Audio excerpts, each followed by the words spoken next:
Você já recebeu um presente de alguém que ama? Um presente que deveria ser um símbolo de felicidade, mas que em vez disso, se tornou o início de uma tragédia que destruiu sua vida inteira. Eu recebi, e a cicatriz que ele deixou provavelmente nunca desaparecerá nesta vida. Meu marido me enviou um lindo vestido e ligou para perguntar se eu tinha gostado. Naquele momento, num acesso de ressentimento, só consegui reclamar com uma única frase: sua irmã pegou o vestido. Mas do outro lado da linha, ele gritou como um louco. Uma frase que até hoje, depois de tantos anos, ainda me assombra como uma faca revirando minhas entranhas. Você matou minha irmã. Meu nome é Sofia, tenho 30 anos e sou casada com Matheus há quase 3 anos. Minha vida como nora é provavelmente como a de muitas outras mulheres. Provei tanto doce quanto amargo. A família do meu marido não é fabulosamente rica, mas eles estão entre os mais abastados nesta parte nobre do litoral brasileiro. A casa tem 3 ocupantes: minha sogra Helena, meu marido Matheus e a irmã mais nova do meu marido, Clara. Tudo seria perfeitamente normal se não fosse pela existência extraordinariamente especial de Clara. Clara, minha cunhada, é 5 anos mais nova que eu. Ela possui uma beleza frágil como fumaça, pele pálida, cabelos longos e olhos que parecem estar sempre à beira das lágrimas. Mas essa fragilidade não é apenas externa, é física também.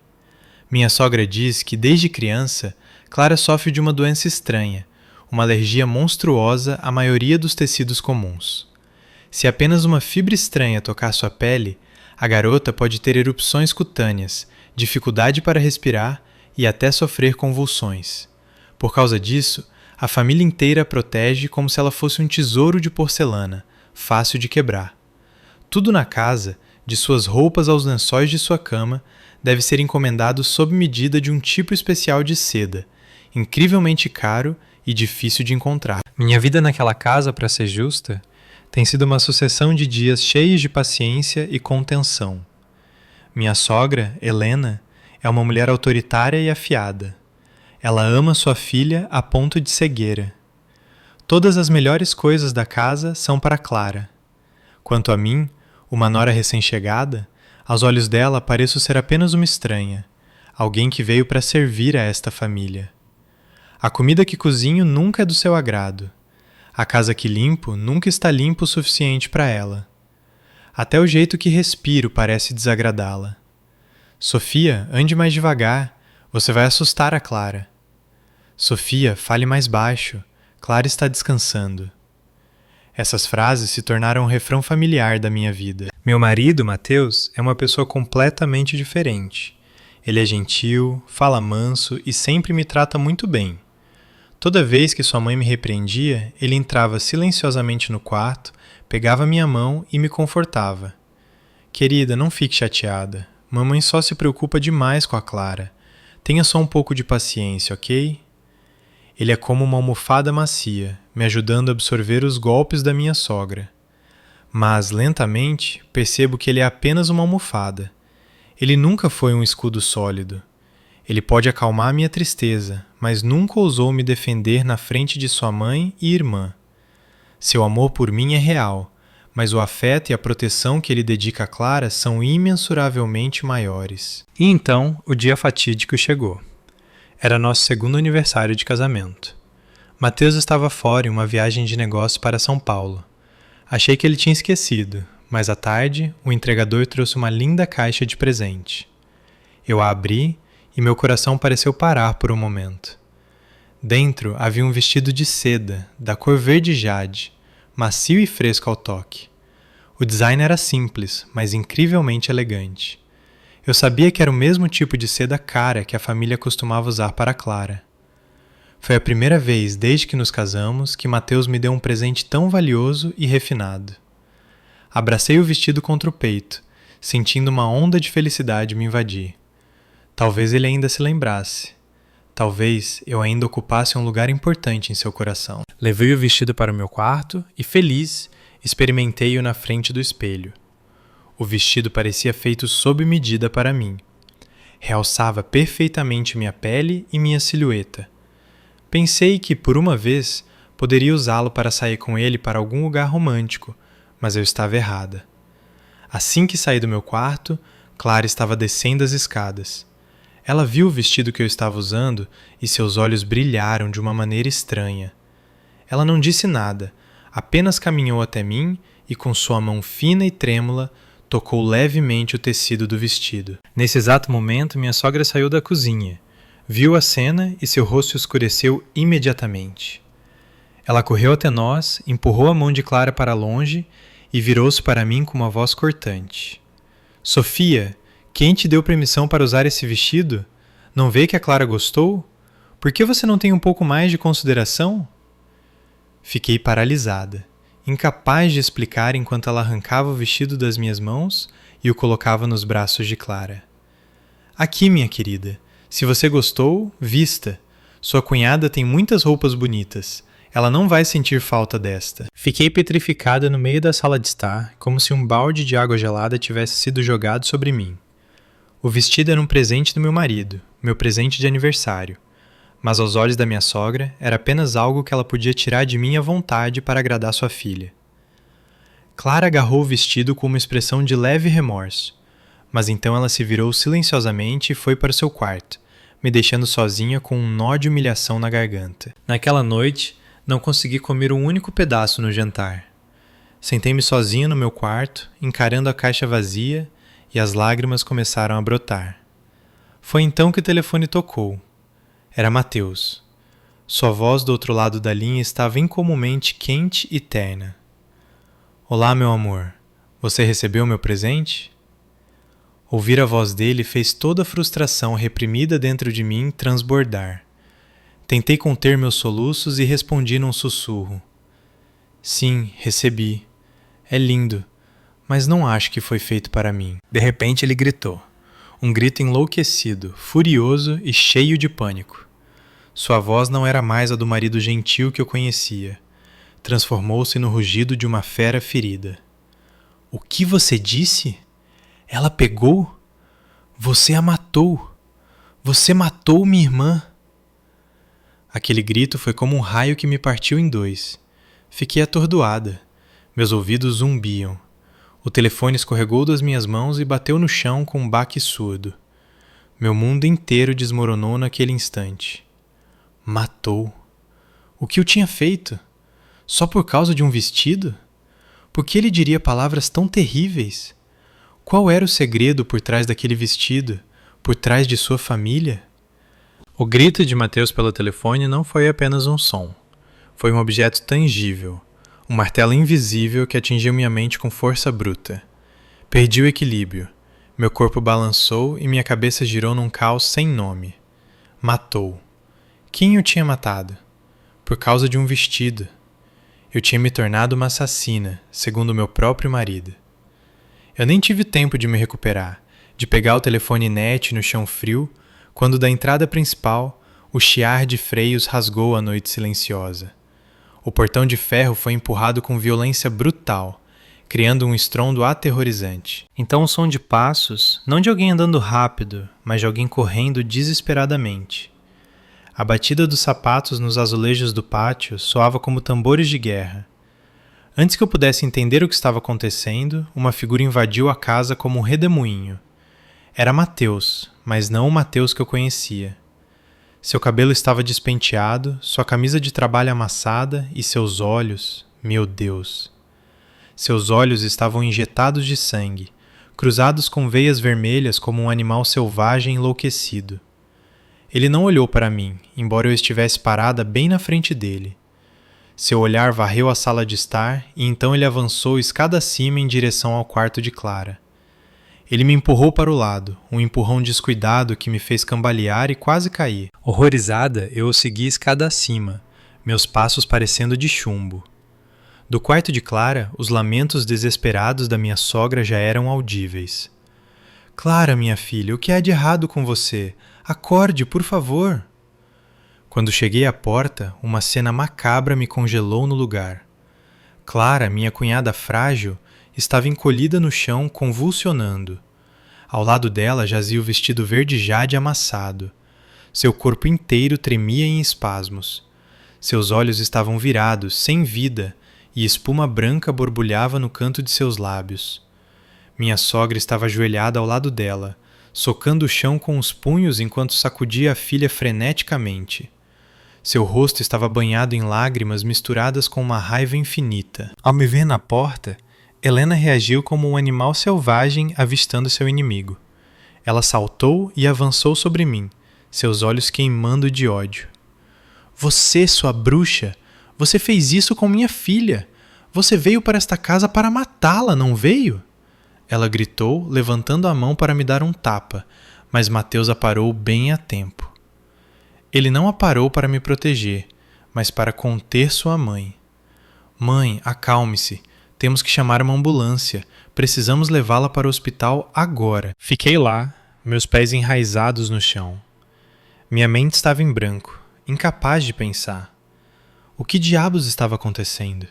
Por que Clara estava assim? O vestido? Sim, foi tudo por causa do vestido. Mas um vestido não pode causar mal. Não é veneno ou uma adaga. O que eu fiz de errado? Eu apenas recebi um presente. Um presente que meu próprio marido me enviou. Em meio ao caos, Mateus ergueu Clara em seus braços. A garota ainda convulsionava, seu corpo mole nos braços do irmão. Helena correu atrás deles, implacavelmente me xingando com as palavras mais venenosas. Cobra, víbora, saia da minha casa. Maldito seja o dia em que você pôs os pés aqui. Quando Mateus passou por mim, ele parou por um segundo. Ele olhou para mim, mas em seu olhar não havia traço da ternura de ontem. Era frio, distante e cheio de ódio. Um olhar que se dá a um inimigo mortal. Ele sibilou cada palavra por entre os dentes como uma faca no meu coração. Você ainda está aqui? Suma da minha vista. Cambaleei para trás, batendo dolorosamente no batente da porta. Eu os observei.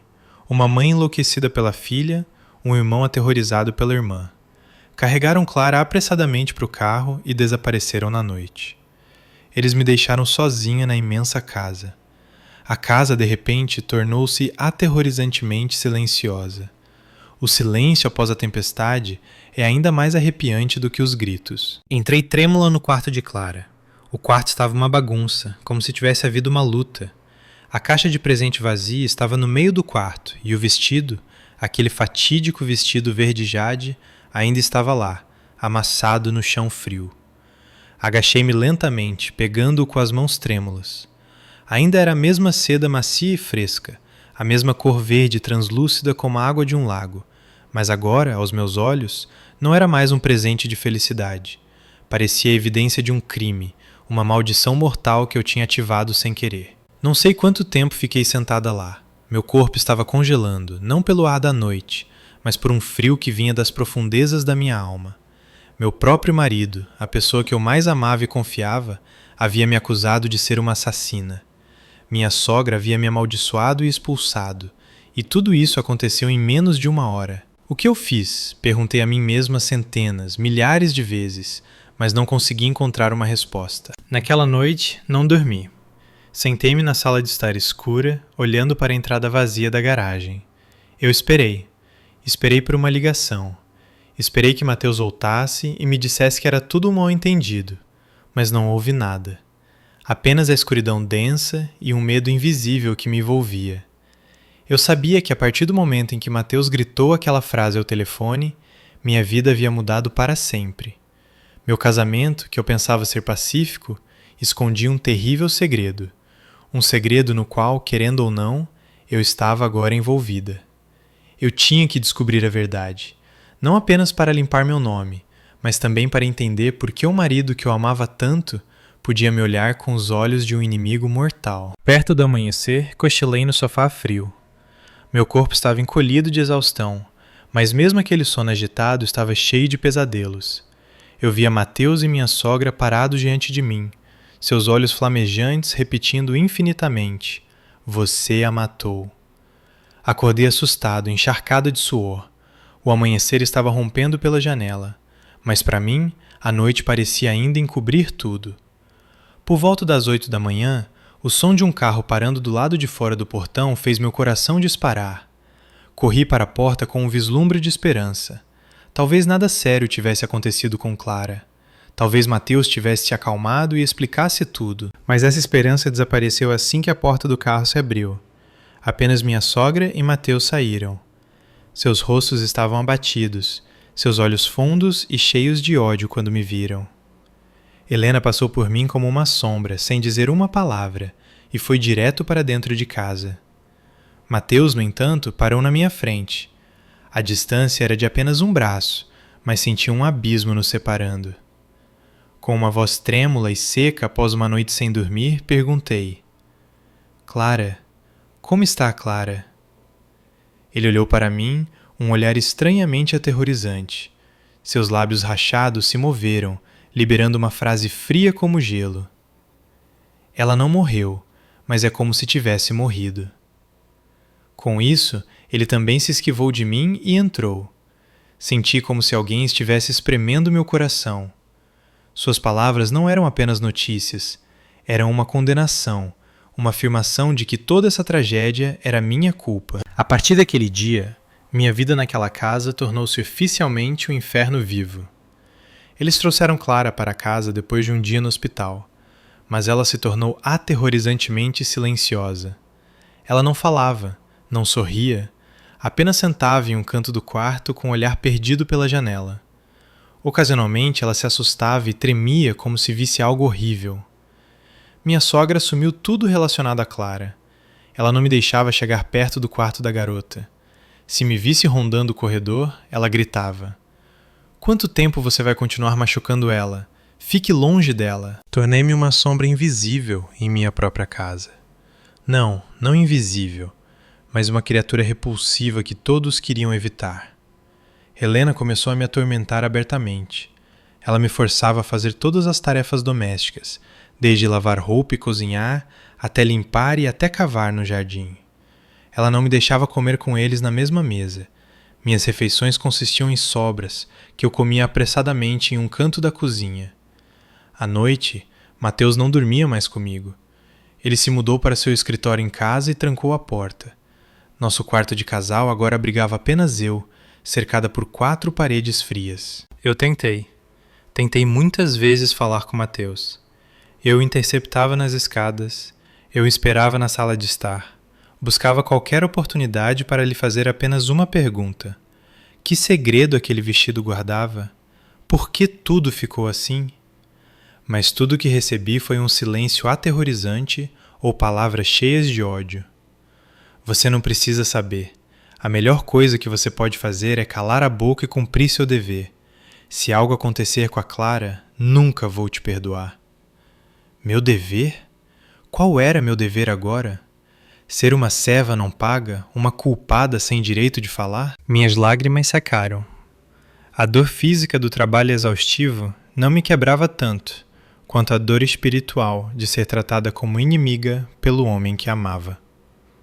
A casa inteira estava envolta em uma atmosfera sombria.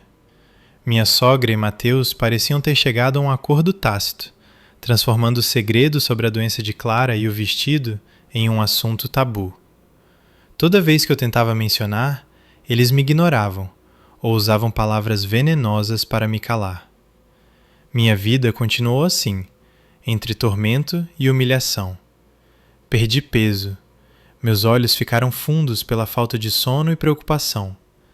Às vezes, olhando-me no espelho, eu não me reconhecia mais.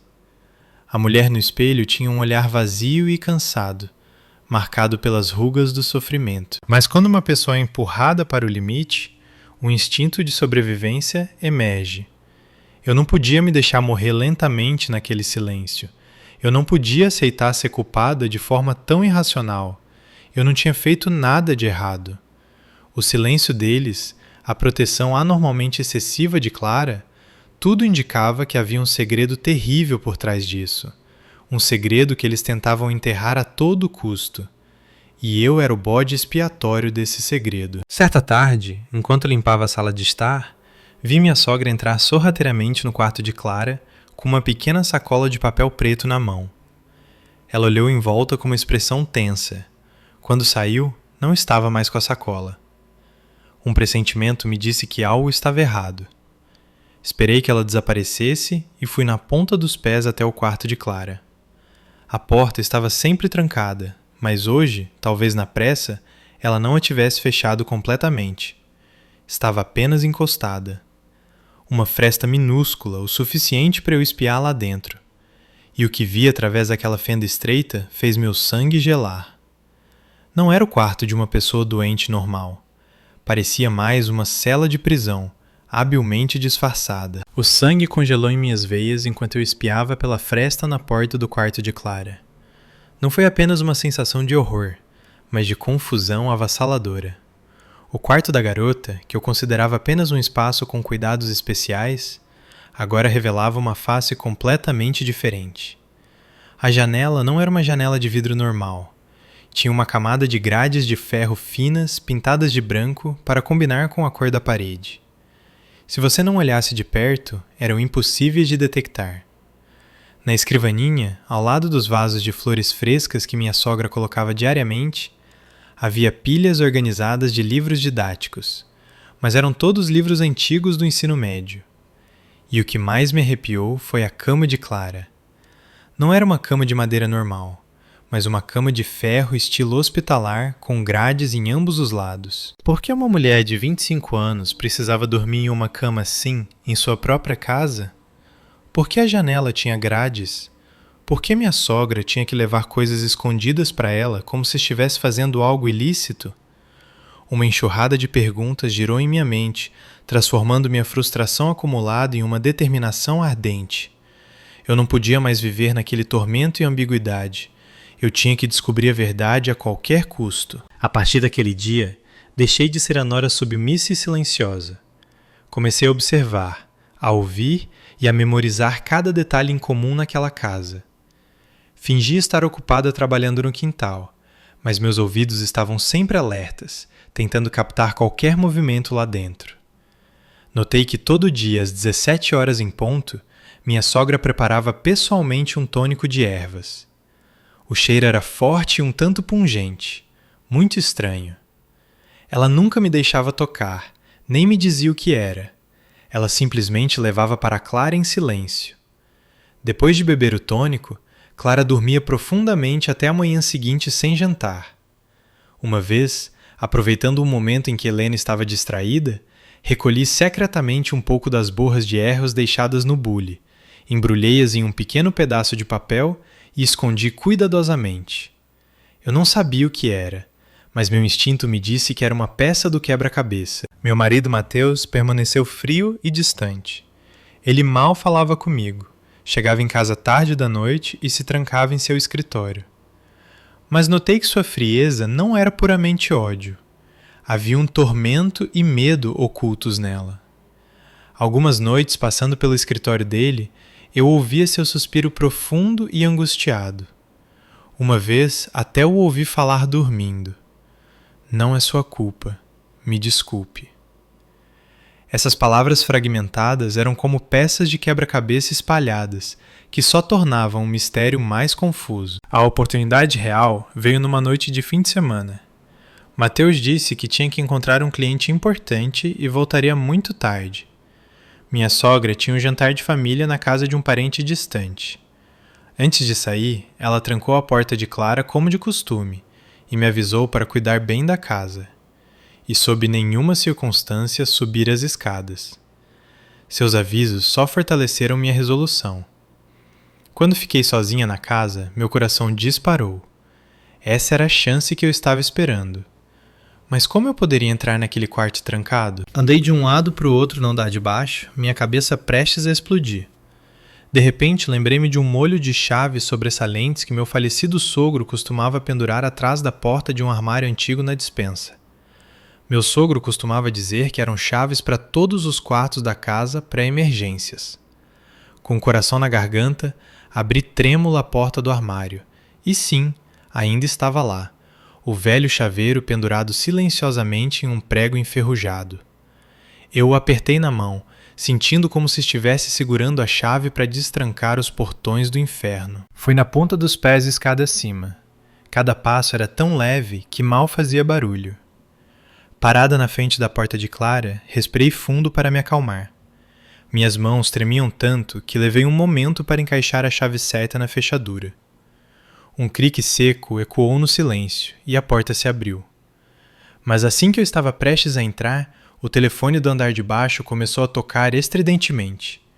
Eu pulei, quase gritando. Era o telefone fixo. Quem ligaria a essa hora?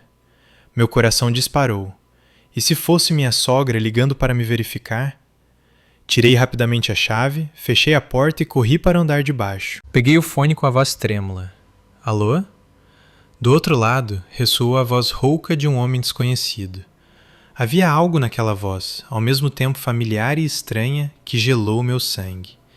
Ele não perguntou quem eu era, apenas disse uma frase cheia de insinuação e ameaça. Não tente descobrir o que você não deve saber. A punição do passado não é algo que alguém possa suportar. Com isso, ele desligou. Fiquei lá paralisada, o telefone ainda pressionado contra meu ouvido. A punição do passado. O que essas palavras tinham a ver com o segredo dessa família? Quem era aquele homem? Por que ele sabia que eu estava tentando descobrir a verdade? Um redemoinho de perguntas me assaltou, e percebi que o segredo que eu estava tentando desenterrar era muito mais profundo e perigoso do que eu jamais imaginara. O misterioso telefonema terminou, mas as palavras do homem desconhecido ainda ecoavam em meus ouvidos, frias e ameaçadoras. Aquela frase era como um aviso, uma parede invisível bloqueando meu caminho. Mas, estranhamente, não me fez recuar. Pelo contrário, acendeu uma curiosidade mais intensa do que nunca. Claramente, alguém fora desta família também sabia o segredo e não queria intromissão. Isso só provava que não era apenas uma tragédia familiar. Fiquei imóvel no meio da casa por um longo tempo, tentando acalmar meu coração acelerado. O medo ainda estava lá, mas a necessidade de encontrar a verdade para me salvar superava tudo. Eu não podia mais viver como uma marionete nesta peça trágica. Virei-me sem hesitar e voltei para o andar de cima. Desta vez, não senti mais tremores, mas uma determinação fria. Reinseri a velha chave na fechadura. A porta de Clara se abriu novamente, e uma rajada de ar viciado e úmido atingiu meu rosto. Muito diferente do cheiro suave de lavanda que minha sogra costumava usar no quarto. O quarto estava impecavelmente arrumado, tudo meticulosamente colocado, sem o menor traço da vida de uma jovem mulher. Parecia mais uma exposição de museu do que um espaço de convivência. Meus olhos examinaram o quarto. A cama de ferro estilo hospitalar, as grades brancas na janela, a pilha de livros didáticos antigos. Tudo exalava uma estranha anormalidade. Comecei a vasculhar da forma mais delicada e cuidadosa possível. Abri o armário. Dentro havia apenas alguns pijamas de seda e algumas roupas de ficar em casa. Tudo em designs monótonos, sem cor, nem um único vestido. Nada apropriado para uma jovem em sua plenitude. Verifiquei as gavetas da escrivaninha. Encontrei apenas algumas canetas e cadernos em branco. Nem uma única palavra escrita, sem diários, sem cartas, nada que refletisse a vida pessoal de Clara. Era como se uma mão invisível tivesse apagado deliberadamente todos os vestígios de sua existência, deixando apenas uma fachada perfeita. Eu estava prestes a desistir em desespero. Talvez eles tivessem escondido tudo muito bem. Eu estava prestes a sair antes que minha sogra voltasse. Mas quando meu olhar caiu casualmente debaixo da cama, parei. Debaixo da cama de ferro, no canto mais escuro, havia algo retangular, coberto por uma fina camada de poeira. Meu coração acelerou. Ajoelhei-me e estendi a mão. Meus dedos tocaram uma superfície de madeira áspera e fria. Era uma velha caixa de madeira, não muito grande, com algumas gravações florais simples e desgastadas pelo tempo. A caixa não tinha fechadura, apenas um pequeno trinco de latão manchado. Prendendo a respiração, puxei-a lentamente para a luz. Minhas mãos tremiam enquanto eu abria a tampa. Dentro não havia remédios ou joias preciosas. Estava cheia de uma mistura de objetos, coisas que pareciam insignificantes. Uma velha boneca de pano esfarrapada, um grampo de cabelo em forma de borboleta com uma asa quebrada, várias fotografias amareladas de uma garota desconhecida com um sorriso radiante. E por baixo de tudo isso, o que mais me chocou foi um maço de recortes de jornal antigos. Cuidadosamente cortados e organizados, as páginas estavam amareladas com a idade, mas as manchetes grandes em negrito ainda eram claramente legíveis. Peguei trêmulo um recorte. A manchete me atingiu como um golpe. Trágico acidente de trânsito na rodovia. Estudante universitária morre no local. Li rapidamente as linhas abaixo. O artigo descrevia um acidente ocorrido em uma tarde chuvosa há quase 10 anos. Um carro perdeu o controle e atingiu uma jovem que andava de bicicleta no acostamento. A vítima era uma estudante do 2º ano da Faculdade de Educação com um futuro promissor. O artigo não especificava a identidade do motorista, apenas afirmando que o caso ainda estava sob investigação. Minha garganta ficou seca. Passei para os outros recortes. Todos relatavam o mesmo acidente cortado de jornais diferentes. Um até publicou uma foto borrada da cena do acidente. Uma bicicleta retorcida, uma mancha escura se espalhando no asfalto molhado. Eu estremeci. Um calafrio percorreu minha espinha. Por que recortes sobre um trágico acidente de 10 anos atrás eram guardados tão cuidadosamente no quarto de Clara? A garota nas fotos amareladas era vítima infeliz? Minha mente girava com teorias infinitas. Qual era a conexão entre este acidente e o segredo da família do meu marido? Por que Clara estava guardando essas coisas? Seria essa a causa de sua estranha doença? A punição do passado a que o homem misterioso se referiu era precisamente este acidente? Fotografei rapidamente todos os recortes com meu telefone. Não ousei levá-los, temendo ser descoberta. Coloquei tudo de volta cuidadosamente em seu lugar, apagando qualquer traço da minha presença. Assim que eu estava fechando a porta de Clara, ouvi o som familiar do carro da minha sogra na entrada da garagem. Meu coração saltou para a garganta. Ela estava de volta mais cedo do que o esperado. Corri para o andar de baixo, entrei na cozinha e fingi estar limpando. Quase fui pego em flagrante, e sabia que se me encontrassem as consequências seriam inimagináveis. Minha sogra entrou em casa. Seu olhar afiado me examinou da cabeça aos pés. Tentei manter a cabeça baixa, fingindo estar ocupada limpando, meu coração ainda batendo forte pelo susto. Felizmente, ela não notou nada incomum. Apenas murmurou algo sobre estar cansada do jantar em família e foi direto para o quarto descansar. Respirei aliviada, mas a sensação de segurança foi apenas temporária. No meu bolso, o telefone com as fotos dos recortes de jornal queimava como uma brasa quente, me dando esperança de encontrar a verdade, mas também ameaçando me queimar a qualquer momento. Naquela noite, não consegui pregar o olho. Tranquei-me no meu quarto, revendo as fotos repetidamente. O rosto radiante da garota nas fotos amareladas, as manchetes trágicas sobre o acidente, tudo se repetia na minha mente. Eu tinha certeza de que essa era a chave para decifrar todas as tragédias que aconteciam nesta casa. Mas o que eu deveria fazer? Confrontar minha sogra com isso? Ela certamente negaria tudo e até me acusaria de inventar. Finalmente, decidi que a única pessoa com quem eu poderia falar neste momento era Mateus. Embora ele tivesse me tratado cruelmente, embora tivesse ficado do lado da família, eu ainda via um tormento no fundo de seus olhos. Ele não era completamente sem coração. Ele era meu marido e me devia uma explicação. Esperei 2 dias até que a oportunidade surgisse. Minha sogra disse que tinha que ir à cidade natal de seus pais por alguns dias para resolver alguns assuntos de família. Apenas Mateus, Clara, trancada silenciosamente em seu quarto, e eu ficamos na casa. Naquela noite, após um jantar a 2 em silêncio sufocante, vi Mateus se preparando para se trancar em seu escritório novamente. Respirei fundo, reuni toda a minha coragem e parei na frente dele. Mateus, preciso falar com você, só desta vez. Estou implorando. Não fuja mais. Mateus olhou para cima, uma expressão cansada e um tanto irritada no rosto. O que é agora? Já te disse que não há nada para conversar. Eu não recuei. Olhei-o direto nos olhos, minha voz trêmula, mas firme. Sim, há. Precisamos falar sobre um acidente. Um trágico acidente na rodovia há quase 10 anos. Ouvindo isso, o rosto de Mateus mudou. A irritação desapareceu, substituído por um pânico inegável.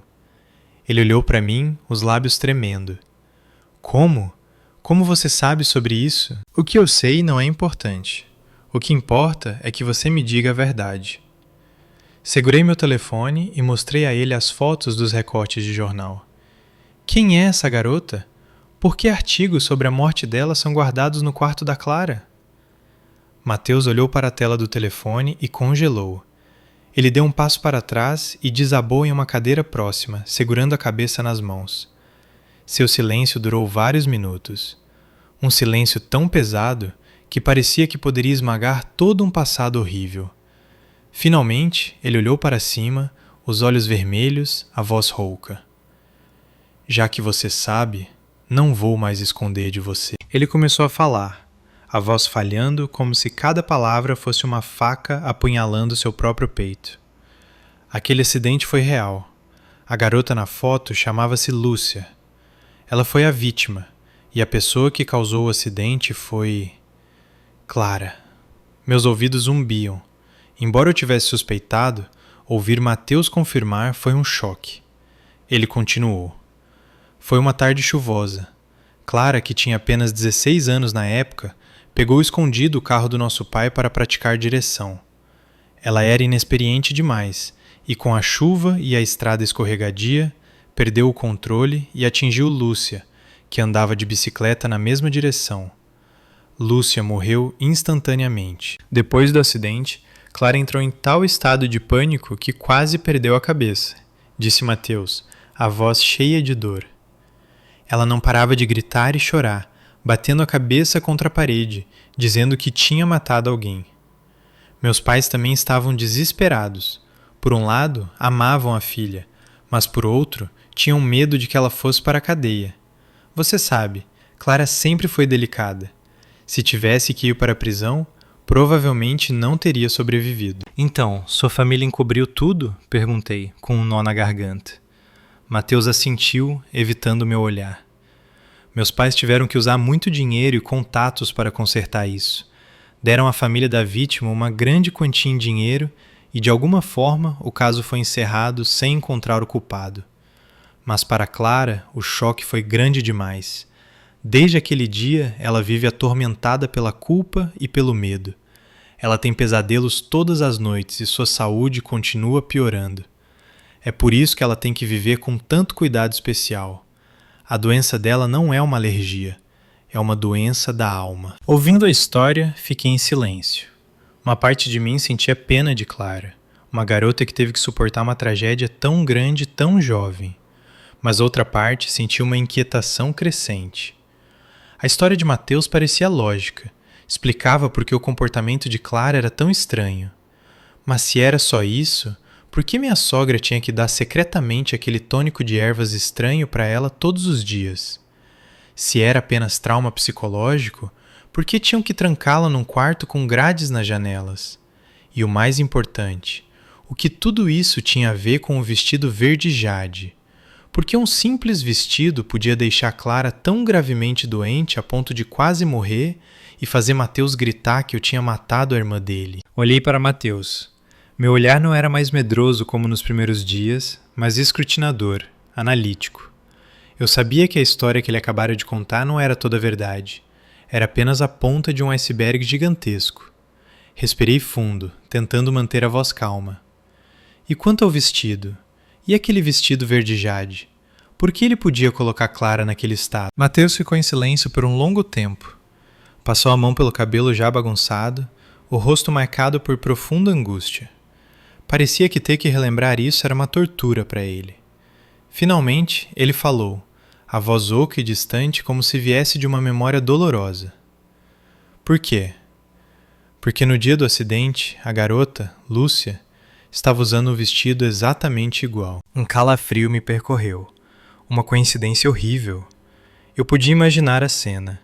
Uma tarde chuvosa, uma jovem num vestido verde jade pedalando pela estrada e então um carro avançando sobre ela. Foi tudo horrível, continuou Mateus, a voz tremendo como se ele mesmo estivesse revivendo aquele momento aterrorizante. Após a morte de Lúcia, a família dela veio à nossa casa fazer um escândalo. Eles não acreditavam que fosse um simples acidente. Não aceitaram a compensação. A mãe de Lúcia, em sua imensa dor por perder a filha, parou em frente ao nosso portão e nos amaldiçoou. Disse que se a filha dela morreu injustamente naquele vestido verde, a filha desta casa teria que viver a vida inteira atormentada por ele. Ela amaldiçoou Clara, dizendo que toda vez que visse ou usasse um vestido de cor e estilo semelhantes, o espírito da filha retornaria para reivindicar sua vida, e a tragédia se repetiria. Ela teria que viver com medo, em remorso pelo resto da vida. Prende a respiração enquanto ouvia. Uma maldição. Uma maldição proferida da boca de uma mãe que perdeu sua filha. Suave e racional, supersticioso, mas para Clara, naquele momento, uma garota aterrorizada e cheia de culpa, não era diferente de uma sentença de morte suspensa sobre sua cabeça. No começo, meus pais também não acreditaram, suspirou Mateus. Acharam que eram apenas palavras ditas num momento de raiva. Mas então, coisas estranhas começaram a acontecer. Uma vez, um parente que não sabia nada sobre a história deu a Clara uma camisola que também era verde jade. Naquela noite, a garota teve convulsões e gritou que via Lúcia coberta de sangue, parada ao pé da cama olhando para ela. Desde então, a família toda ficou aterrorizada. Qualquer coisa verde jade é proibida nesta casa. E Clara, ela acredita que a maldição é real. Para ela, aquele vestido não é mais uma peça de roupa. É a encarnação da culpa, da morte. Ouvindo isso, comecei a entender.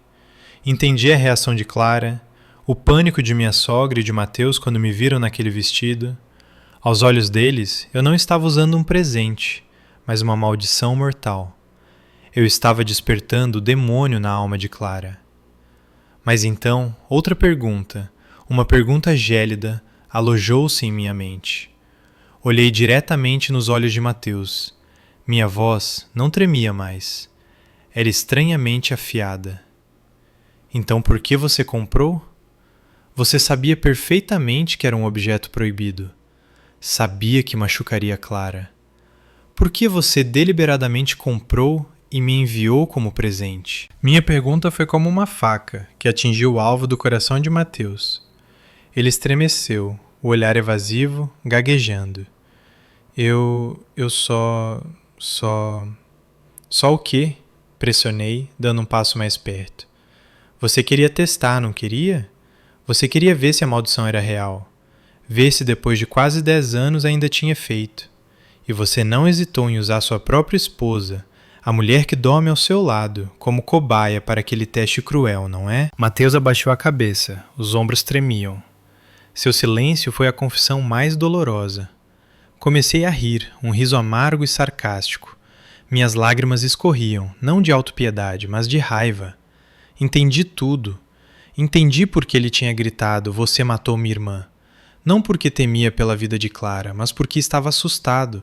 Assustado porque seu teste tinha sido um sucesso terrível. Assustado porque ele mesmo havia empurrado sua irmã para o pânico.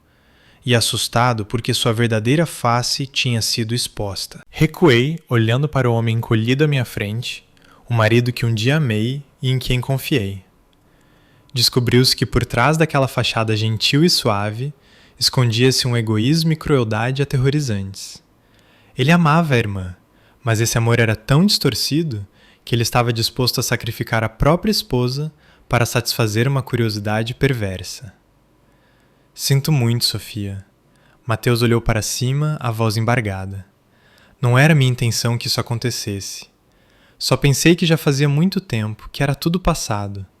Não esperava que fosse tão sério. Você não esperava? Zombei. Você não esperava ou deliberadamente escolheu não pensar nas consequências? Aos seus olhos, eu era apenas um peão, uma ferramenta para você testar alguma maldição absurda, não era? Virei as costas, não querendo ouvir mais nenhuma palavra. A história que ele contou podia explicar tudo, mas ao mesmo tempo matou tudo o que restava em mim por este casamento. O amor, a confiança, tudo estava despedaçado. Mas quando entrei no meu quarto e bati a porta, outra sensação de inquietação tomou conta de mim. Tudo parecia se encaixar, mas por que eu ainda sentia que algo estava errado? Se era simplesmente uma maldição psicológica, por que a reação de Clara parecia uma doença real com convulsões e espuma na boca? E o homem desconhecido que me ligou, por que ele falou sobre punição? Uma palavra que soa muito mais pesada e legal do que uma simples maldição. Seria possível que a história que Mateus acabou de contar ainda não fosse toda a verdade? A porta do quarto se fechou atrás de mim, mas não conseguiu calar as palavras de Mateus, que continuavam a perfurar minha mente, tão cruéis quanto absurdas. Desabei na beirada da cama, tremendo da cabeça aos pés, enquanto as lágrimas escorriam pelo meu rosto. Mas desta vez, não eram lágrimas de frustração ou autopiedade, mas de um colapso completo. O homem a quem um dia entreguei meu coração, em quem sempre confiei apesar de suportar tanta amargura da minha sogra, revelou-se capaz de me usar como cobaia para um experimento perverso. Amor, agora que penso nisso, parece ridículo. Nos dias que se seguiram aquele confronto, Mateus pareceu afundar em seu próprio tormento. Ele não era mais brusco ou fiamente odioso. Em vez disso, havia um silêncio pesado, uma evasão patética. Ele não ousava me olhar nos olhos. Sempre que cruzávamos o caminho, ele rapidamente desviava o olhar. Começou a chegar em casa mais tarde, e quando chegava, retirava-se para o escritório até as primeiras horas da manhã. Talvez estivesse fugindo do meu olhar e de sua própria culpa. Minha sogra, no entanto, não era assim. Depois que Mateus confessou tudo, ela não tinha mais motivo para me atormentar abertamente, mas seu ódio por mim transformou-se em algo diferente, mais sutil e persistente.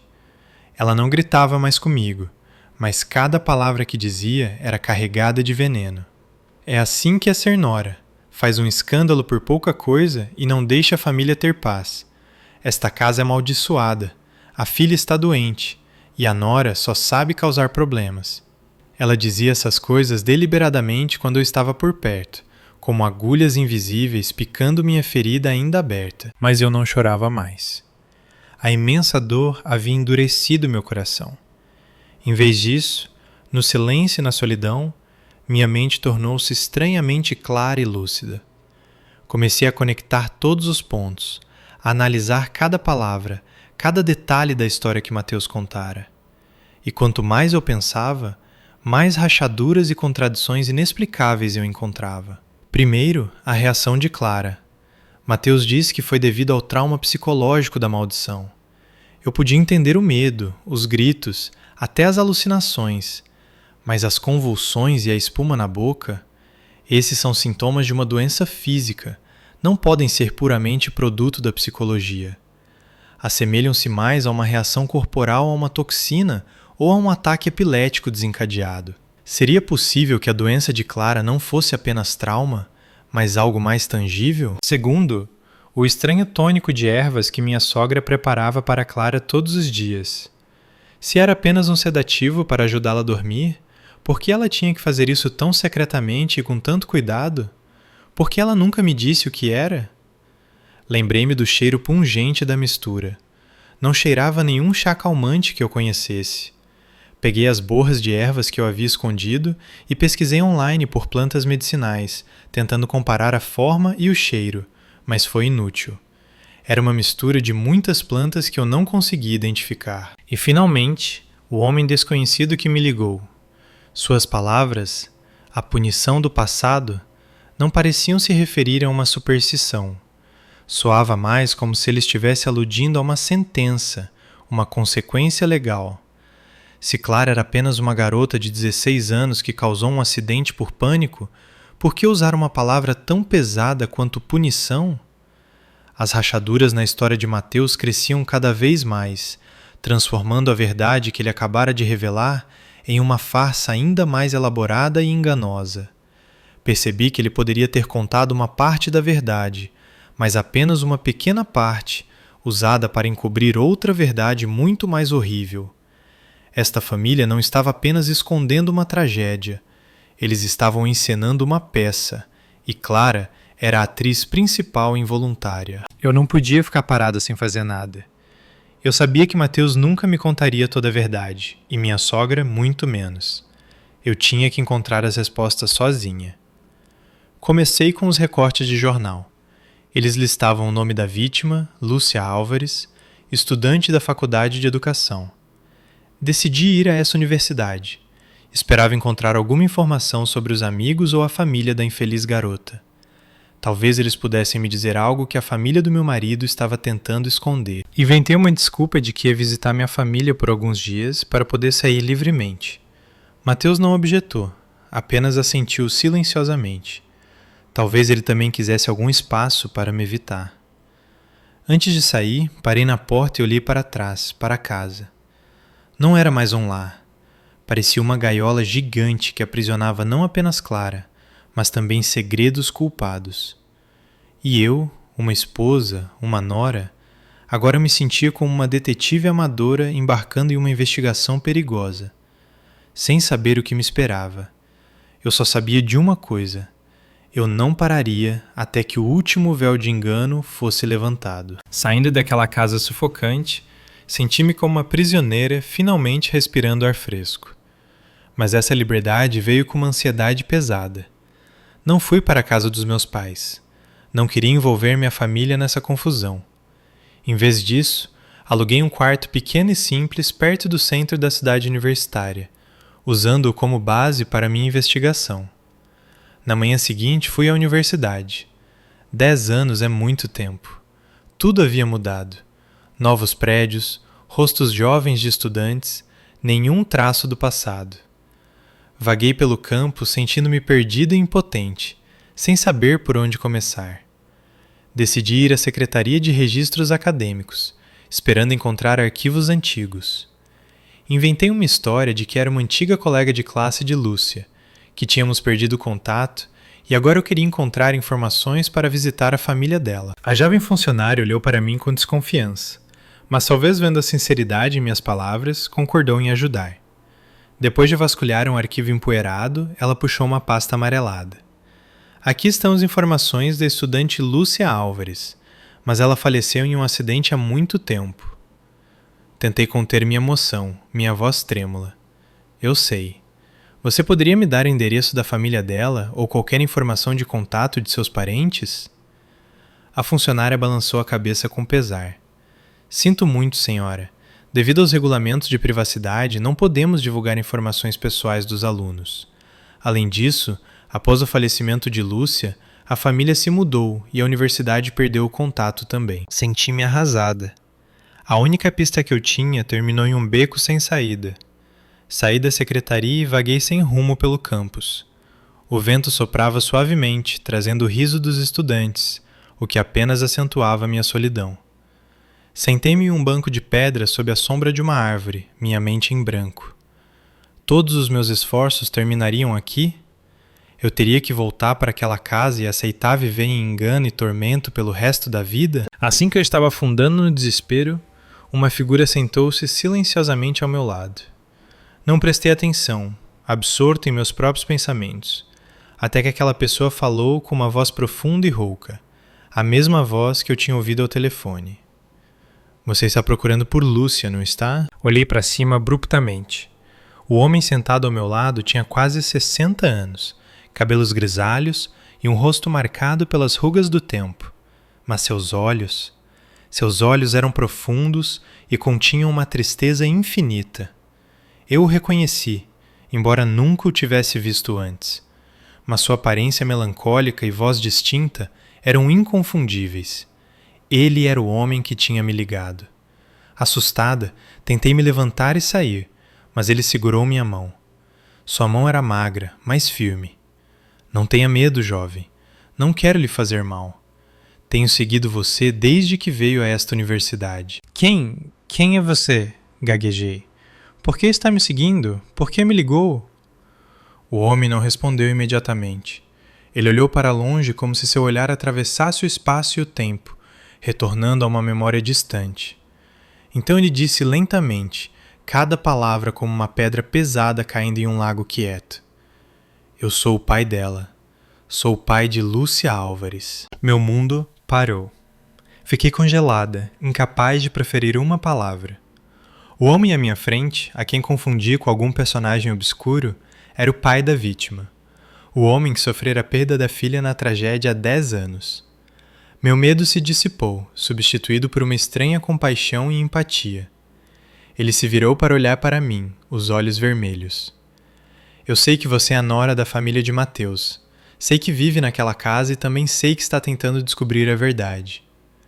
Senhor, como o senhor sabe? Ele sorriu tristemente. Nestes 10 anos, não houve um único dia em que parei de procurar. Não acredito que minha filha morreu de uma maneira tão sem sentido. Tenho investigado secretamente, reunindo informações pouco a pouco. Sei que aquela garota, Clara, foi quem disseram que estava dirigindo.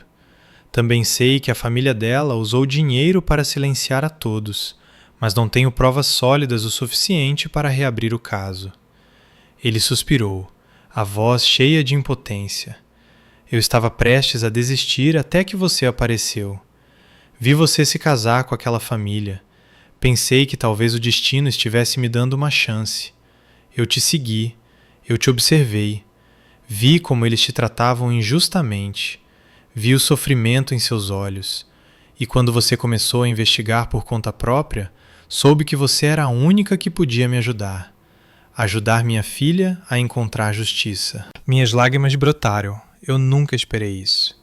Em minha jornada solitária, um pai idoso também lutava silenciosamente. Nós, 2 estranhos, uma buscando a verdade para si mesma, o outro buscando justiça para sua filha, estávamos unidos pelo destino. A ligação naquele dia, continuou ele, eu fiz de propósito para te avisar e também para te testar. Queria ver se você tinha coragem de continuar. E você não me decepcionou. Enxuguei minhas lágrimas e olhei-o direto nos olhos. Minha voz não tremia mais. Sr. Álvares, não sei o que posso fazer, mas prometo ao senhor, não vou desistir. Farei isso não apenas por mim, mas por Lúcia e pelo senhor. O velho assentiu, os lábios tremendo. Ele apertou minha mão com força. Obrigado, minha querida, mas você tem que ter muito cuidado. Aquela família não é tão simples quanto você pensa. A verdade que você está procurando é muito mais horrível do que um simples acidente de trânsito. Sua última frase mais uma vez plantou uma vaga inquietação em meu coração. Mais do que um acidente. O que mais estava escondido por trás da morte de Lúcia? Sentei-me silenciosamente ao lado do Sr. Antônio Álvares, o pai de Lúcia, tentando processar a informação que acabara de receber. O vento do campus continuava a soprar, farfalhando as folhas das árvores, mas em meus ouvidos apenas o eco de suas palavras ressoava. A verdade é muito mais horrível do que um simples acidente de trânsito. Meu coração apertou. Um mau pressentimento tomou conta de cada célula do meu corpo. Olhei para os olhos fundos e cheios de dor do velho pai e perguntei com a voz trêmula. O que o senhor quer dizer com isso? Não foi Clara quem causou o acidente. O Sr. Álvares balançou a cabeça veementemente. Seus lábios rachados se moviam como se ele estivesse escolhendo cuidadosamente cada palavra para revelar uma verdade que havia sido enterrada por muito tempo. Não, Sofia. Minha filha não morreu num acidente comum. A história que Mateus te contou é apenas meia mentira. Prendi a respiração. Meu corpo inteiro ficou tenso como uma corda de violino. O Sr. Álvares respirou fundo, o olhar perdido na distância, a voz como se viesse do próprio inferno. É verdade que Clara estava no carro que causou o acidente naquele dia, mas ela não era quem estava dirigindo. Parecia que um choque elétrico percorria meu corpo. Não Clara? Então quem? Meu instinto sussurrou algo terrível, algo que eu não ousava pensar. A pessoa que estava realmente dirigindo aquele carro, disse o Sr. Álvares, cada sílaba carregada de um ódio palpável, os olhos injetados de sangue. Foi seu marido. Foi o Mateus. Foi como se um raio tivesse me atingido. Fiquei atordoada, minha mente girando. Mateus, meu marido, o homem gentil e amável que um dia amei de todo o coração, era o verdadeiro culpado. Não pode ser. Gaguejei, tentando negar a verdade cruel. O senhor deve estar enganado. Mateus não poderia. Ele ama tanto a irmã, ele não faria. Ele a ama? O Sr. Álvares zombou, um sorriso distorcido e amargo no rosto. Sim, ele ama a irmã, mas ama a si mesmo 1 milhão de vezes mais. Ele sacrificou a própria irmã para escapar da culpa, para chegar onde está hoje. Ele me contou a história, a voz trêmula de indignação. Pelo que consegui juntar em minha investigação secreta, através das poucas testemunhas restantes, aquelas que a família de Mateus silenciou com dinheiro, Mateus também estava no carro naquele dia. Ele era quem dirigia. Na época, Mateus tinha apenas 20 anos. Era um jovem impulsivo e imprudente. Naquele dia, os dois irmãos tiveram uma grande discussão no carro, relatou o Sr. Álvares, cerrando os punhos com tanta força que suas veias saltaram. Parece que foi sobre dinheiro. Mateus queria dinheiro da família para algum empreendimento, mas seus pais recusaram. Clara, sentada ao lado dele, tentou acalmá-lo. Num acesso de raiva fora de controle, ele pisou fundo no acelerador e dirigiu como um louco na chuva. E então a tragédia aconteceu. Depois de causar o acidente e ver minha filha deitada imóvel numa poça de sangue, Mateus entrou em pânico. Ele sabia que se a verdade viesse à tona, seu futuro, sua carreira estariam arruinados. E naquele momento cruel, ele tomou uma decisão ainda mais perversa do que o próprio acidente. Ele jogou toda a culpa em sua irmã de 16 anos. Coube a boca, incapaz de acreditar no que estava ouvindo. Um nó se formou na minha garganta e senti náuseas. O marido que eu pensava ser gentil revelou-se um covarde, um demônio disfarçado de homem. Ele havia transformado a irmã em um escudo, em uma paciente psiquiátrica para esconder seu próprio crime. A família de Mateus, especialmente sua sogra, continuou o senhor, Álvares, foi cúmplice do filho. Eles encenaram uma farsa perfeita. Disseram a todos e à própria Clara que ela era quem estava dirigindo. O choque e a falsa sensação de culpa, combinados com as altas doses de tranquilizantes que sua sogra dava a ela diariamente, destruíram lentamente a mente da garota. Transformaram uma menina saudável numa paciente genuína, uma boneca viva atolada em medo e trauma só para proteger o precioso filho. Agora eu entendia tudo. Entendia por que a janela do quarto de Clara tinha grades, por que ela tinha que dormir numa cama de hospital. Não era para protegê-la, mas para aprisioná-la, para impedi-la de ter contato com o mundo exterior, para garantir que o segredo nunca saísse. Eu entendia por que minha sogra tinha que preparar aquele tônico em segredo. Era um veneno que matava a mente e as memórias de Clara. E o grito de Mateus, "Você matou minha irmã", naquela noite fatídica, agora tinha um significado completamente diferente, repulsivo e falso. Ele não estava com medo pela vida de Clara. Ele estava com medo. Medo de que o vestido, o gatilho de seu trauma, fizesse Clara se lembrar de algo. Medo de que a farsa que sua família construíra por 10 anos desmoronasse por causa de um presente estúpido que ele mesmo trouxera. Baixei a cabeça. As lágrimas caíram no chão frio. Eu não estava chorando apenas por Lúcia, a garota que morreu injustamente. Eu não estava chorando apenas por mim, uma esposa enganada. Eu também estava chorando por Clara, uma vítima, uma alma aprisionada e destruída por seus próprios entes queridos. Levantei os olhos para o Sr. Álvares. Minha voz não tremia mais, mas estava cheia de uma raiva e determinação de aço.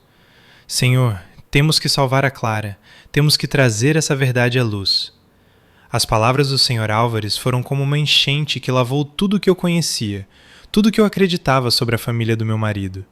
A verdade não era apenas horrível, era tão repulsiva e desumana que nenhuma palavra poderia descrevê-la totalmente. Fiquei paralisada no banco de pedra. O vento do campus continuava a soprar, mas eu não sentia mais nada.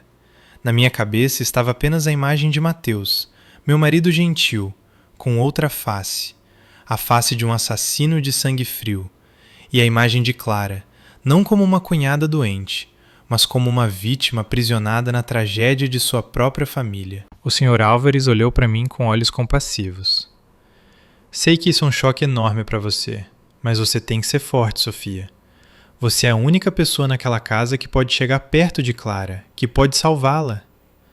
Respirei fundo, tentando suprimir a náusea que subia na minha garganta. Mas como posso salvá-la? Perguntei impotente. Clara nem sabe que está sendo prejudicada. Por 10 anos ela viveu acreditando que era assassina. Eles envenenaram a mente dela. Como posso fazê-la acreditar na verdade? Essa é a chave. Ele disse a parte mais cruel do plano da família de Mateus. Eles não apenas culparam Clara, mas a transformaram numa verdadeira paciente psiquiátrica, incutindo constantemente nela a ideia de que ela era culpada, de que estava traumatizada. Junto com os efeitos dos tranquilizantes de alta potência disfarçados de tônicos de ervas, eles conseguiram quebrar a vontade dela e apagar suas memórias. Clara não consegue mais distinguir entre real e falso. Ela é completamente dependente dos cuidados e da orientação da mãe e do irmão, as mesmas pessoas que ela acredita que a amam e protegem. A estranha alergia a tecidos? Murmurei, uma verdade dolorosa iluminando repentinamente minha mente. Também era apenas uma mentira. O senhor. Álvares assentiu. Exatamente. Foi a desculpa perfeita para controlarem completamente a vida de Clara. Eles criaram um gatilho para a doença dela, tecidos comuns, para justificar seu confinamento. Dessa forma, podiam impedir Clara de se comunicar com o mundo exterior, impedir qualquer um de despertar suas memórias. A garota só podia usar roupas de seda caras preparadas pela própria mãe, comer o que a mãe cozinhava e beber o remédio que a mãe preparava. Tudo começou a se encaixar como um quebra-cabeça completo. As peças que antes pareciam ilógicas agora se encaixavam perfeitamente, criando uma conspiração arrepiante. E o vestido? O vestido verde jade. Agora eu entendia seu verdadeiro propósito. Mateus não me deu para testar tolamente uma maldição como ele havia inventado. Foi um teste psicológico cruel e calculado. Depois de quase 10 anos, talvez Mateus e minha sogra quisessem verificar o quão profundamente arraigada estava a doença de Clara. Eles queriam ver a reação de Clara ao ver outra pessoa, sua cunhada, usando o objeto de seu trauma. Queriam saber se Clara ainda reagiria violentamente como antes, ou se o tempo havia desbotado esse medo. Se Clara não reagisse, talvez eles relaxassem lentamente o controle. Mas se Clara ficasse doente, isso provaria que sua farsa ainda estava funcionando, e eles teriam que continuar a aprisioná-la naquela gaiola invisível. E o grito de Mateus: "Você matou minha irmã!" Aquele grito não foi de pânico pela vida de Clara, foi um grito de medo. Medo de que a marionete que ele construíra tão cuidadosamente por 10 anos reagisse inesperadamente. Ele temia que as convulsões de Clara não fossem do trauma, mas um sinal de que memórias reais estavam ressurgindo, lutando para sair. Ele temia que sua peça estivesse prestes a acabar. Eu tremia. A verdade era ainda mais cruel do que eu poderia ter imaginado.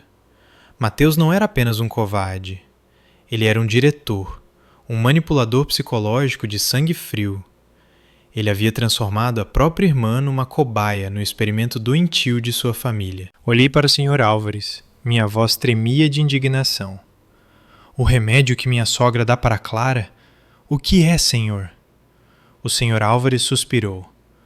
Não tenho certeza absoluta, mas pelo que consegui descobrir, pode ser um tipo de antipsicótico, ou pior, uma droga que causa perda de memória com uso prolongado. Mantém ela num estado sonolento, confuso, incapaz de pensar claramente. É a principal ferramenta que usam para controlá-la. As borras de ervas que eu havia escondido. De repente lembrei que aquela era a única evidência física que eu tinha. Senhor, disse eu, um plano começando a se formar em minha mente. Tenho que voltar para aquela casa. Não posso abandonar a Clara. Tenho que encontrar um jeito de pegar uma amostra desse remédio e mandar analisar. E tenho que encontrar um jeito de falar com a Clara. O Sr. Álvares olhou para mim com preocupação. É muito perigoso, Sofia. Agora que sabem que você desconfia, não vão deixar você agir tão facilmente. Eu sei. Assenti, uma determinação sem precedentes em meus olhos. Mas se eu não fizer isso, ninguém poderá salvar a Clara. Ela já sofreu demais. É hora de ela saber a verdade. Por mais doloroso que fosse, eu sabia que meu maior desafio agora não era confrontar Mateus ou minha sogra, mas como abordar e despertar uma alma que estava aprisionada na escuridão por 10 anos. uma alma que nem sabia que era prisioneira. Voltar para aquela casa depois de conversar com o Sr. Álvares foi como entrar na cova dos leões. Tudo era igual, a mesma falsa aparência de paz. Mas agora, aos meus olhos, cada canto, cada objeto estava manchado de culpa. O olhar de Mateus em minha direção não era mais apenas evasivo, mas também cauteloso. Minha sogra me observava ainda mais de perto, mal me deixando fora de vista, como se temesse que eu fizesse algo terrível. Mas quanto mais alertas eles estavam, mais astuto eu tinha que ser. Eu sabia que não podia ser imprudente. A primeira coisa que eu tinha que fazer era pegar uma amostra do remédio. Esperei pacientemente. Por vários dias, fingi ter aceitado meu destino, revertendo para a nora quieta e trabalhadora. Parei de confrontá-los. Parei de mostrar minha frustração. Minha mudança de atitude pareceu relaxar um pouco a vigilância deles. A oportunidade veio numa tarde. Minha sogra teve que ir à prefeitura para resolver alguns negócios. Ela me encarregou de cuidar de Clara, mas não esqueceu de trancar a porta do quarto como de costume. No momento em que ouvi o som do carro dela se afastando, agi. Corri para a cozinha onde ela costumava preparar o tônico. Felizmente, ainda restava um pouco do concentrado de ontem no bule.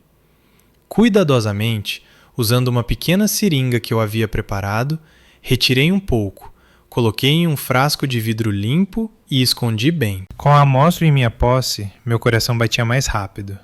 Mas eu sabia que esse era apenas o primeiro passo. O maior desafio estava por vir. Como falar com a Clara? A porta dela estava sempre trancada. Não podia usar o velho molho de chaves de novo. Eles certamente teriam tomado precauções. Andei pelo corredor, meus nervos à flor da pele. De repente, lembrei-me de um detalhe. O quarto de Clara e o escritório de Mateus compartilhavam uma pequena varanda, separada apenas por um muro baixo. Se eu conseguisse entrar no escritório de Mateus... Fui na ponta dos pés e tentei a maçaneta do escritório, trancada. Eu estava prestes a me desesperar, mas então meu olhar pousou na pequena grade de ventilação acima da porta. Não tinha barras. Olhei em volta e vi um banquinho num canto. Uma ideia ousada me ocorreu. Eu sabia que era incrivelmente arriscado, mas não tinha outra escolha. Coloquei o banquinho e subi trêmula. Sendo pequena, felizmente consegui me espremer pela grade. Aterrissei dentro do escritório de Mateus, meu coração disparado. Corri para a varanda. Assim como pensei, só tinha que pular o muro baixo para chegar à varanda do quarto de Clara. A porta da varanda de Clara não estava trancada. Abri suavemente e entrei. Clara estava sentada na cama de costas para mim, seus longos cabelos caindo sobre os ombros magros. Ela cantarolava uma melodia familiar, uma melodia que era clara, mas inquietante. Respirei fundo e a chamei suavemente. Clara? Clara pulou e girou. Ao me ver, seus olhos se arregalaram em pânico óbvio. Ela recuou, encolhendo-se num canto da cama, segurando a cabeça. Como você entrou aqui? Mamãe disse que ninguém podia entrar. Aproximei-me lentamente, estendendo as mãos para mostrar que não queria fazer mal.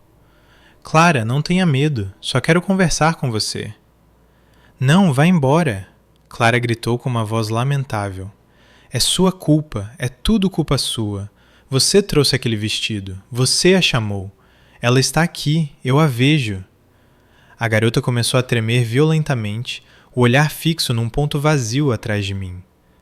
Eu sabia que a alucinação dela estava de volta. Meu coração doía. Sentei-me ao lado dela, tentando manter a voz o mais gentil possível. Clara, não há ninguém aqui. Somos só você e eu. Olhe com atenção. Ela está lá. Ela está sorrindo. Clara ficou mais aterrorizada. Eu sabia que se isso continuasse, não conseguiria lhe dizer nada. Eu tinha que fazer algo para tirá-la de sua alucinação. De repente, lembrei-me da velha boneca de pano que vira na caixa secreta. Clara, disse eu rapidamente. Você se lembra da sua boneca de pano? Aquela com quem você costumava dormir? Ouvindo sobre a boneca, Clara para. Minha boneca? Como você sabe? Clara parou, o tremor diminuindo levemente. Seu olhar não estava mais perdido no espaço, mas fixo em mim com um toque de perplexidade. Eu sei, e também sei sobre o grampo de cabelo de borboleta, aquele com a asa quebrada. Você os escondeu numa caixa de madeira debaixo da cama, certo? Clara ficou completamente atordoada. Ela olhou para mim, o medo em seus olhos gradualmente substituído pela curiosidade. Como? Como você sabe dessas coisas? Eu sabia que aquele era o meu momento. Segurei a mão fria dela. Clara, confie em mim. Tudo o que você está vendo, tudo o que está sentindo, não é real. Você não é culpada. Você não matou ninguém. Não! Clara gritou novamente, puxando a mão. Fui eu. Eu dirigi o carro. Eu a matei. Mamãe e Mateus me contaram. Eles mentiram pra você, eu disse alto com firmeza. Eles estão te enganando há 10 anos. A pessoa que dirigia naquele dia não era você. Você não se lembra, Clara? Tente se lembrar quem mais estava no carro naquele dia. Tentei despertar as memórias de Clara, mas pareciam estar enterradas profundamente demais. Ela apenas agarrou a cabeça e sacudiu veementemente, as lágrimas escorrendo pelo rosto. Eu não me lembro. Eu não me lembro de nada. Minha cabeça dói. Vá embora. Por favor, vá embora. Vendo a dor e a angústia de Clara, soube que não podia pressioná-la mais. A mente dela estava frágil demais. Recuei com a voz embargada. Tudo bem, eu vou. Mas Clara, lembre-se do que eu te disse. Você não é culpada. Confie em si mesma. Não acredite no que eles dizem. Virei-me e pulei de volta pela varanda.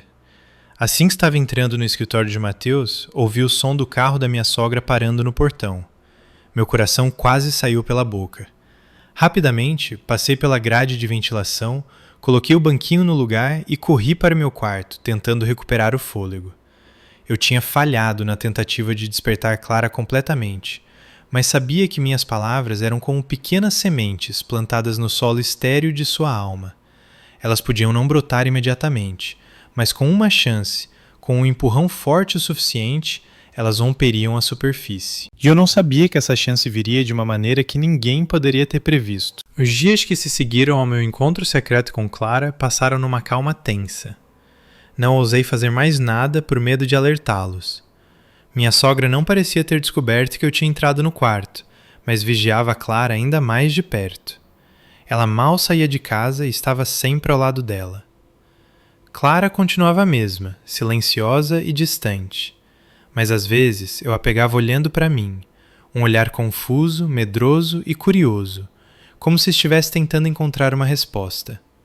Eu sabia que minhas palavras tinham surtido efeito, mas precisavam de um empurrão final. Enquanto isso, enviei secretamente a amostra do remédio para o Sr. Álvares.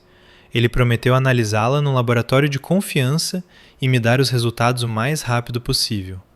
Eu só podia esperar. Cada dia parecia uma eternidade. E então esse empurrão veio. Não de mim, mas do próprio Mateus. Naquela noite, Mateus chegou em casa completamente bêbado. Ele não se trancou no escritório como de costume, mas desabou na sala de estar, bebendo direto de uma garrafa de conhaque. Minha sogra, vendo-o, foi repreendê-lo. O que há de errado com você, filho? O que aconteceu para você beber assim? Mateus não respondeu, apenas tomou outro grande gole. De repente, ele começou a chorar. Soluços sufocados e guturais de um homem que estava se reprimindo há muito tempo. Mãe, eu estou tão cansado, eu não quero mais viver assim. Eu falei com ela.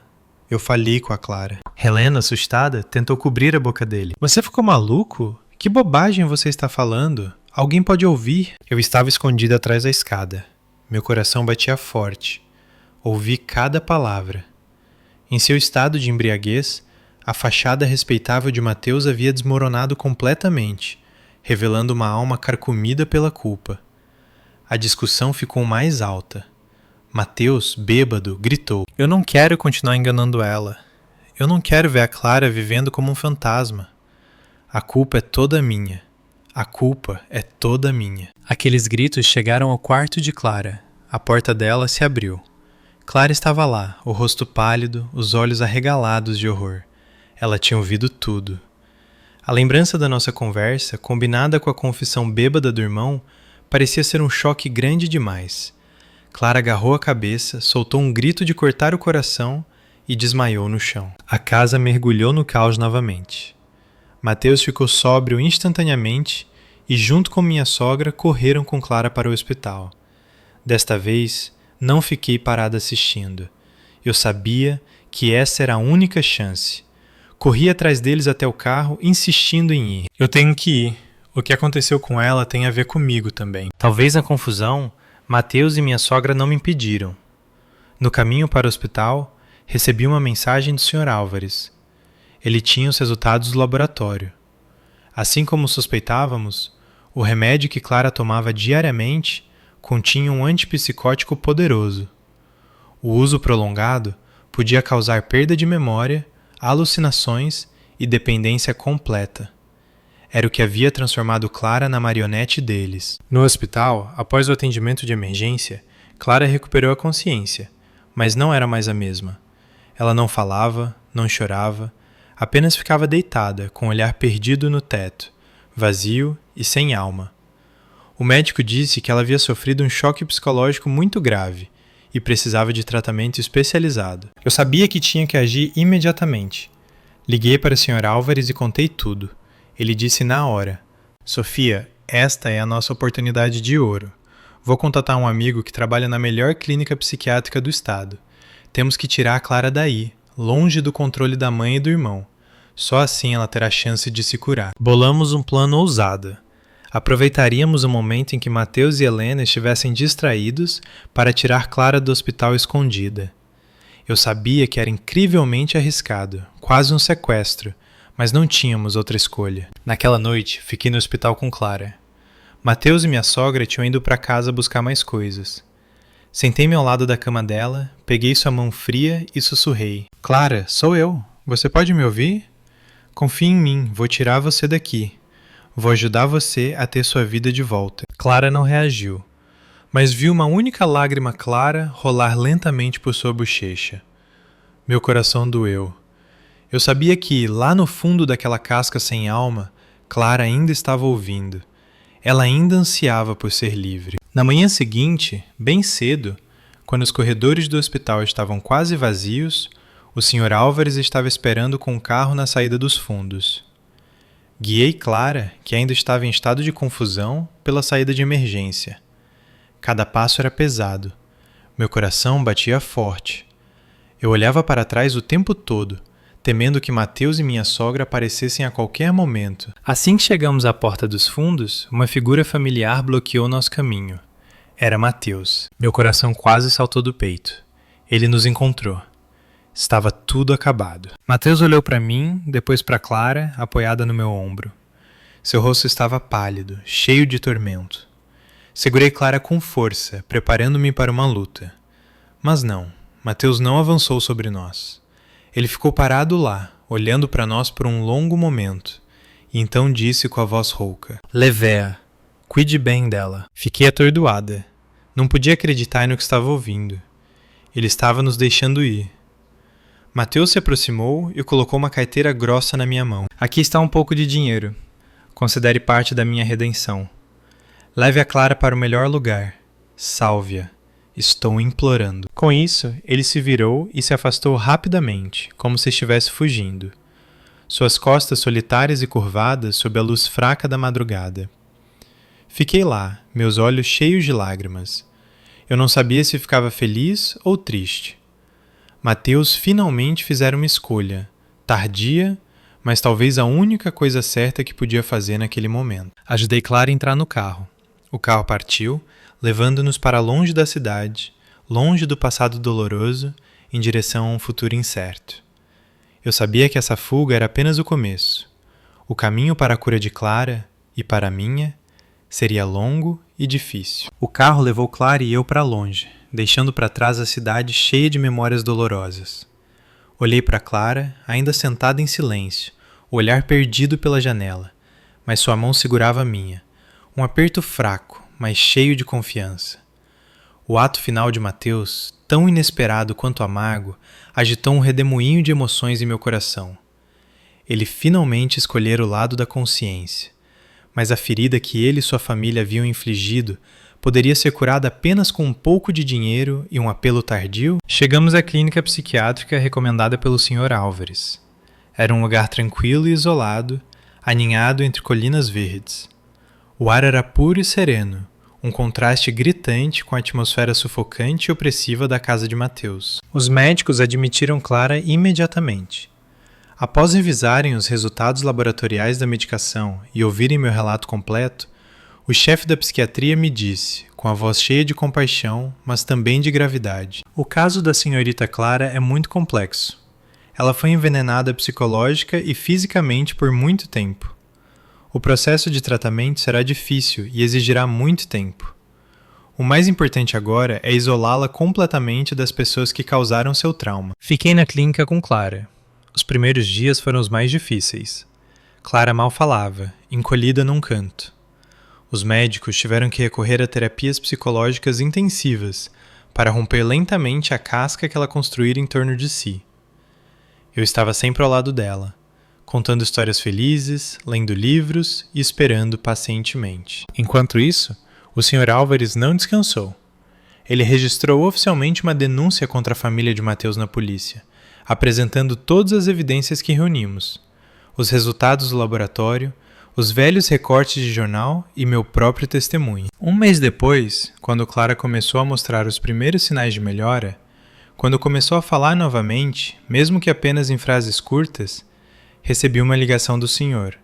Álvares.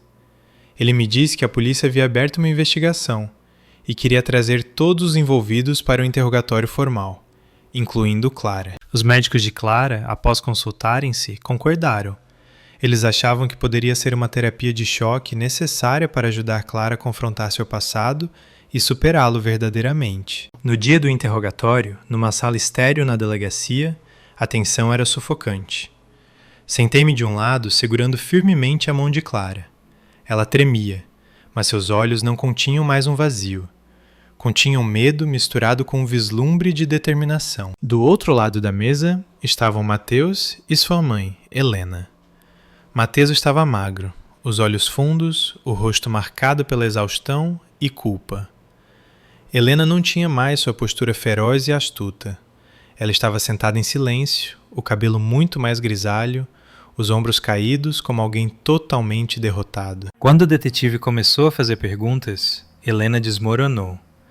Ela não negou nada, não deu desculpas, ela admitiu tudo. Admitiu ter conspirado com o filho para fabricar a doença de Clara e esconder a culpa de Mateus. Admitiu ter dado a Clara altas doses de antipsicóticos por 10 anos. Soluçando, ela disse com a voz embargada: Eu só queria proteger meu filho. Mateus era a única esperança da família. Eu não podia deixá-lo ir para a cadeia. Eu sei que errei. Eu destruí a vida da minha filha. Sinto muito. Mateus, ao lado dela, manteve a cabeça baixa, não ousando olhar para ninguém. Ele também confessou todas as suas ações. Admitiu que era ele quem dirigia, que culpou a irmã e que me usou para seu experimento cruel. Sua voz tremia de remorso. Eu fui um covarde. Destruí a vida de todos. Aceitarei qualquer punição que a lei me der. O interrogatório não era mais uma disputa. Tornou-se uma confissão banhada em lágrimas. Mas a pessoa com quem eu estava mais preocupada naquele momento era Clara. Ela ficou sentada ouvindo cada palavra. Seu rosto estava pálido, os lábios tremiam. As memórias suprimidas, os pedaços espalhados do passado pareciam estar voltando, se encaixando numa imagem completa e dolorosa. Finalmente, Senhora Clara, você tem algo a dizer? Clara levantou a cabeça lentamente. Pela primeira vez em muito tempo, ela olhou diretamente para a mãe e o irmão. Seus olhos não mostravam mais medo ou ódio. Era um olhar cheio de dor e decepção. Então ela falou. Sua voz era fraca, mas clara. Cada palavra como uma faca cortando o silêncio. Por quê? Helena gritou, tentando se mover em direção à filha. Clara, me perdoe. Mamãe errou. Mateus também olhou para cima, o rosto manchado de lágrimas. Sinto muito, Clara. Sou um irmão terrível. Mas Clara apenas balançou a cabeça. Ela se levantou e apertou minha mão com força. Ela não disse mais nada. Simplesmente se virou e saiu da sala comigo. A porta se fechou atrás de nós, deixando para trás 2 pessoas submersas em remorso tardio e culpa indelével. Enquanto saíamos, Clara encostou a cabeça no meu ombro. O corpo dela tremia. Eu sabia que aquilo era apenas o começo de sua jornada de cura. Enfrentar a verdade foi incrivelmente doloroso, mas foi um passo necessário para que ela renascesse verdadeiramente. E eu estaria sempre ao lado dela para atravessar essa tempestade. Eu não tinha salvado meu casamento, mas pelo menos tinha salvado uma alma. Após aquele interrogatório fatídico, tudo se desenrolou como esperado. A cortina da farsa de 10 anos caiu completamente, não deixando nada para esconder. Mateus, acusado de homicídio culposo no trânsito e obstrução da justiça, teve que enfrentar toda a força da lei. Eu não compareci ao julgamento. Não queria testemunhar aquela cena. Não queria reabrir feridas que já eram profundas demais. Permaneci quietamente na clínica, segurando a mão de Clara, assistindo juntas pela janela enquanto o sol dourado se estendia sobre as copas verdes das árvores. Meu casamento com Mateus também chegou ao fim. Divorciamo-nos silenciosamente, sem súplicas, sem ressentimentos.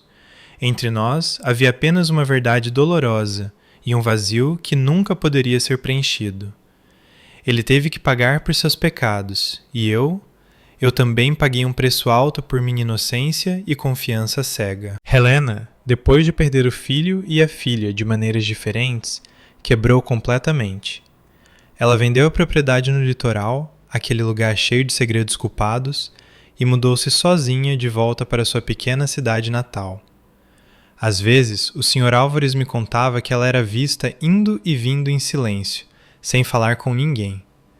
Seu antigo orgulho e poder haviam desaparecido, deixando apenas uma velha solitária, consumida pelo remorso tardio nos anos finais de sua vida.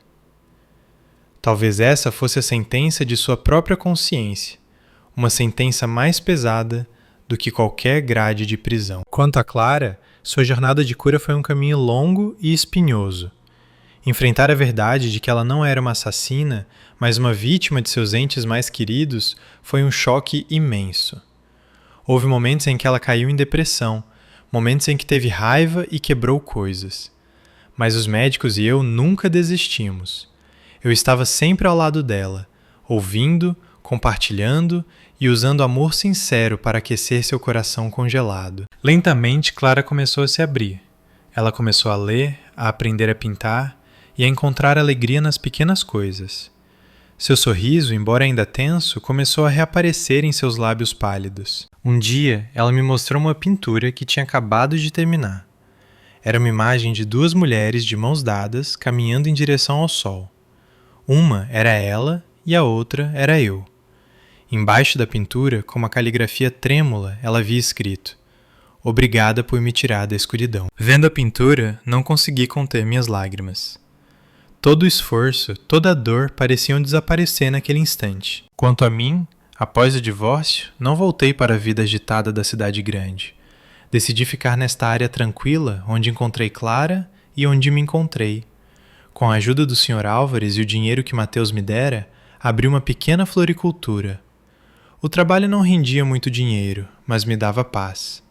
Todos os dias, cuidando das flores, vendo-as desabrochar, sentia como se minha própria alma estivesse se curando também. O Sr. Álvares, depois de conseguir justiça para sua filha, também encontrou paz. Ele não vivia mais atormentado pelo remorso e ódio. Ele tratava Clara e a mim como sua própria família. Nos fins de semana, ele costumava passar na floricultura, trazendo-nos vegetais de sua horta. 3 pessoas, 3 destinos diferentes. Tínhamos enfrentado a maior tempestade de nossas vidas juntos. E agora, nos apoiávamos uns nos outros para seguir em frente. Às vezes, nas noites tranquilas, ainda me lembro daquele vestido verde jade, o presente fatídico que me empurrou para uma tragédia sem fundo. Mas foi também o que me ajudou a descobrir uma verdade horrível, salvar uma alma e encontrar meu próprio caminho. Percebi que na vida, às vezes as piores coisas acontecem para abrir caminho para coisas melhores. Perdi uma família, um casamento, mas em troca ganhei a verdade, a liberdade da minha alma e uma irmã a quem amarei e protegerei pelo resto da vida. Parado em frente à minha floricultura, olhando para os girassóis que sempre ficam altos de frente para o sol, eu sorri. A tempestade sempre passa, e depois da chuva, o céu fica azul novamente. Minha vida e a de Clara, de agora em diante, só olharão em direção ao sol.